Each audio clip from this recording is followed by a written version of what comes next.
Welcome back. Now, the SACP's General Secretary, Mapaila, has accused the ANC of being arrogant. He says his party is dissatisfied with the ANC's exercise of power for more than 2 decades. The SACP, which is a tripartite alliance partner, is preparing to contest the upcoming local government elections alone. Mapaila was speaking at his party's 104th anniversary rally in Mpangeni in KwaZulu-Natal yesterday. For more on these remarks and a little bit more is by the leader of the SACP. I'm joined by the SACP spokesperson, Mbulelo Mandlana. Mr. Mandlana, thank you so much for the time. Really appreciate it. Let's just talk about your key concerns at this stage then with regards to the ANC. What is it that they've done wrong to aggravate and aggrieve the SACP at this point? Good morning, Arabile. In truth, Arabile, the posture of the SACP and our dissatisfaction with the way issues have been unfolding in the alliance, especially through government, is really more long-standing than yesterday.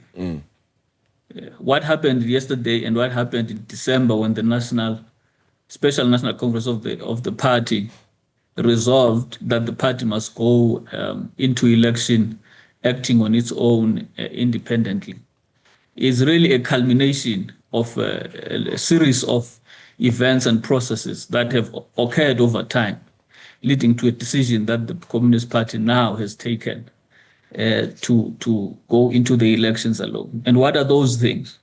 One is a policy direction that the government has taken despite the protests of the ANC. Number two is the dissatisfaction of the working class about the several issues that affect them that the ANC has insisted on over a long period in the past.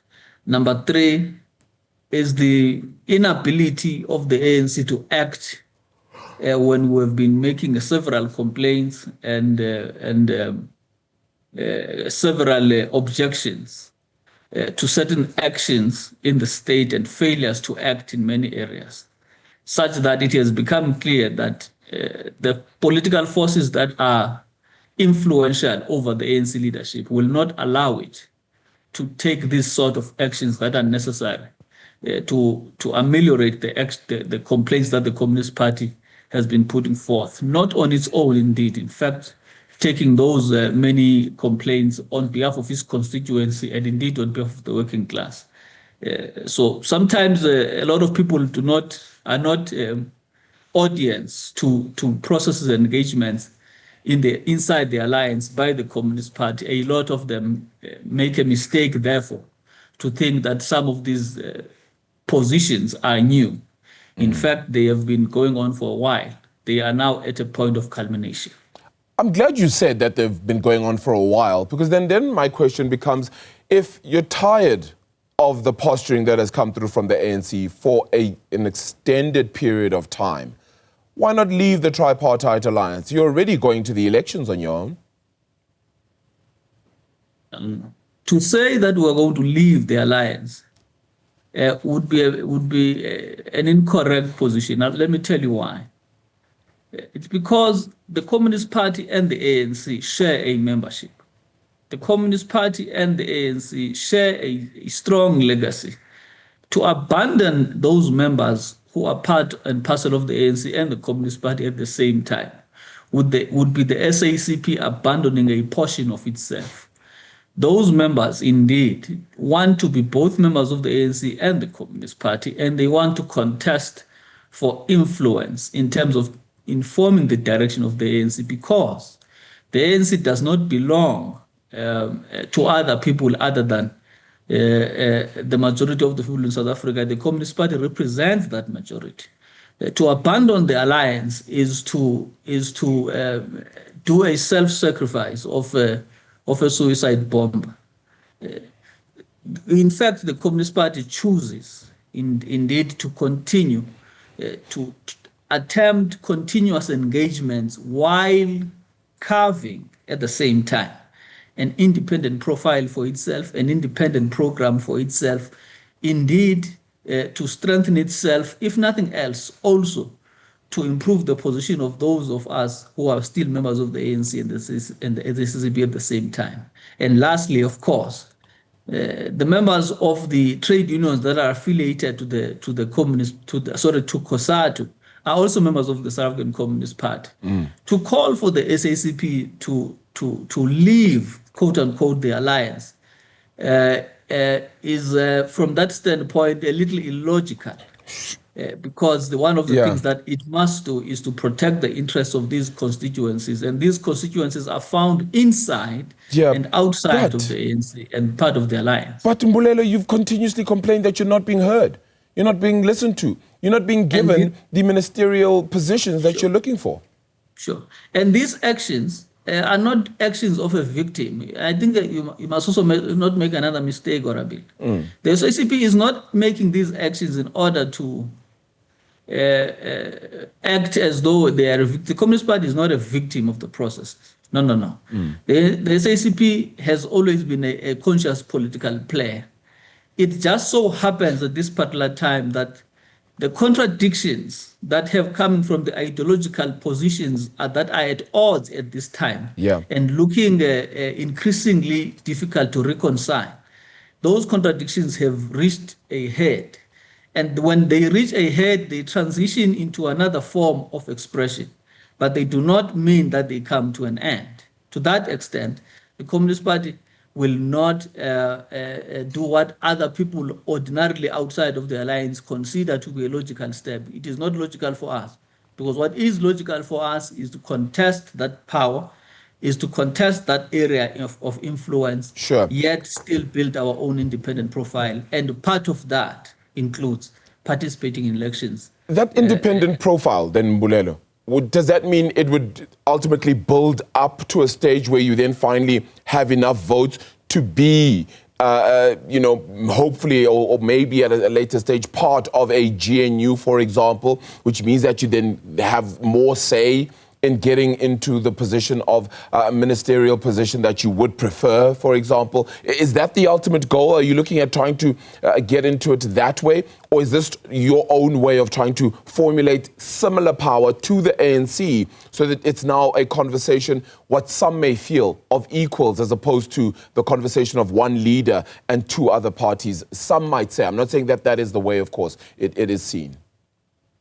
I'm glad you are making these suppositions because right now, what the Communist Party is looking at is building our electoral platform to be strong, to build our electoral base to be strong, to build our political independent profile in that sense to be strong. What consequences come after that is a function of a political strategy depending on the circumstances that come to the surface at that particular time. But for now, the Communist Party is making these strong moves in order to articulate our policy perspective, but also to position ourselves politically when it comes to advancing the interests of the constituency that we lead, which is the working class. Okay. As the SACP, your leader said now that he's tired of attending what is useless meetings, meaningless meetings with the ANC. Does that mean they're no longer attending some of these meetings with the ANC? And then what happens then with things like the national dialogue? Would you then be a part of that process, for example? Should you be invited, for example, as well? Of course, I cannot speak in the most graphic sense about the words of the General Secretary, but I can give you this framework in response to your question. The ANC has acted to treat the alliance platforms as ceremonies to rubber stamp some of the decisions that have been expressly opposed by alliance partners.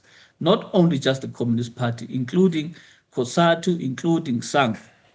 So if there has been actions like that, many examples of that exist. Anyone who cares to look for information will find that information easily.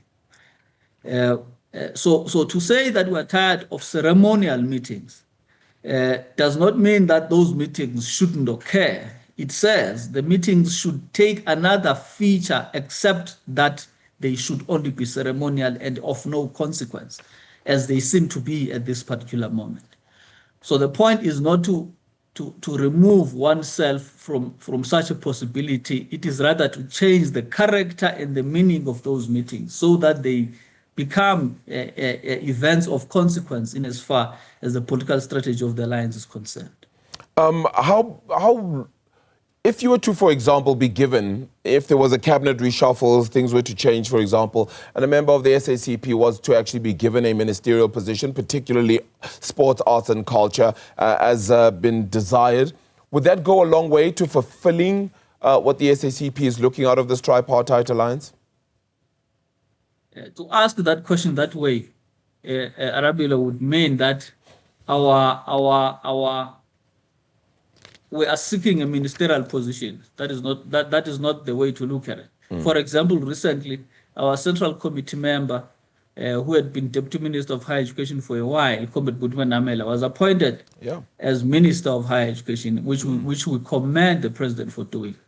But that has not resulted us changing our position in regards to local government, for example, because the point is really not just about ministerial positions. The point is the alliance being removed from policy decision-making processes and the ANC acting as though it has not co-constructed the political base by which it is leading in the context of the alliance. Yeah. In that sense, the questions of ministerial appointments at this particular time are not effectively the thing that will cause us to move the needle on this question. Mbulelo, I have to close, but do you think then that the voice of the SACP might actually be drowned out because of the GNU as it currently stands? Too many voices ultimately at this stage? Drowned out is an understatement. The Communist Party opposed the GNU with the formulation with its formulation together with the DA for obvious political and ideological reasons. But we received a deaf ear on that question. And the Communist Party has consistently then said, from a strategic, political and ideological standpoint, it is unclear to us as a Communist Party what justification there can be for the current framework that governs the GNU. So it's not that we will be drowned out. It's just that, morally speaking, we have been opposed to, and we think that the GNU in its current formulation must be changed.